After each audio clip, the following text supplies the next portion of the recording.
use that same pen. Nice.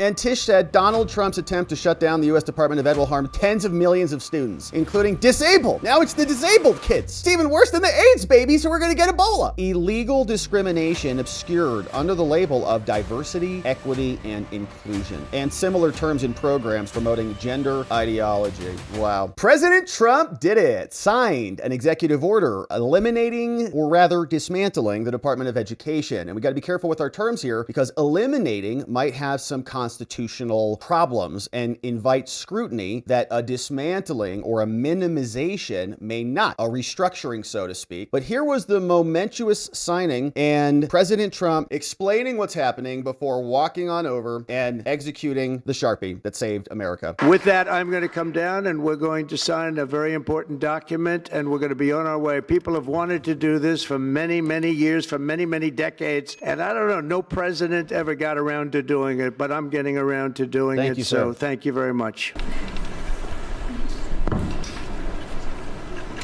I was very lucky. I signed another document that turned out to be very good for the country, and I said, let's use that same pen. I don't know, is anybody superstitious? Ron, are you superstitious? Let's use that same pen. Nice.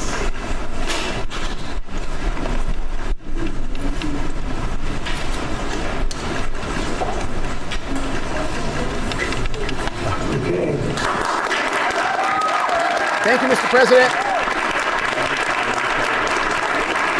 Yes, so everybody in that room, including those kids, just added 10 IQ points into their brains instantly. And if you combine that with RFK's 10 points of testosterone, we're looking pretty good here. Let's just show you who is reacting and how they are reacting. So as you can see, Pencil Neck Schiff is here. Today's illegal act by the Trump administration will have disastrous consequences for our schools. It will mean less resources for special education, teacher training, all the things, right? It's the same pattern. So you don't even really need to look at the substance of what they're saying. They're just patterns. Doesn't matter what it is. USAID, it's going to be Ebola. Everyone's going to die of Ebola. Okay, you cut some other entity, it's veterans. All of a sudden, veterans are getting cut everywhere. Veterans are going to die immediately. Okay, relax. Now it's the teachers and the kids in the schools and the disadvantaged community and all of it. Less individualized attention and more. And you know, if the education system is where it's at now because of those things, maybe we should cut those things out. I don't know what the answer is specifically, but whatever it is not working. That these cuts are made to fund a tax cut for large corporations, which hasn't even been in the quid pro quo conversation at all, just made up. It says firing thousands of educational professionals, blah, blah, blah. As the product of a public K through 12 education and the proud parent of 2 kids raised in public schools, I've seen firsthand the transformative power of good, quality education, and more. Yeah, and a lot has changed there, Adam, in the last 50 years, right? So the public schools when you went there are very different than the public schools that are happening now. Very different flags on the walls. So Trump's mission to gut the education department, okay, so he's upset about it, which means we're right over the mark. He was censured, by the way. There should be a little badge here for that. Censured. Elon, if you're out there, we need a censured badge for censured Congress people, just to be clear. All right, so in addition, we've got Tish, who's very upset about this. And Tish said Donald Trump's attempt to shut down the U.S. Department of Ed will harm tens of millions of students, including disabled. Now it's the disabled kids. It's even worse than the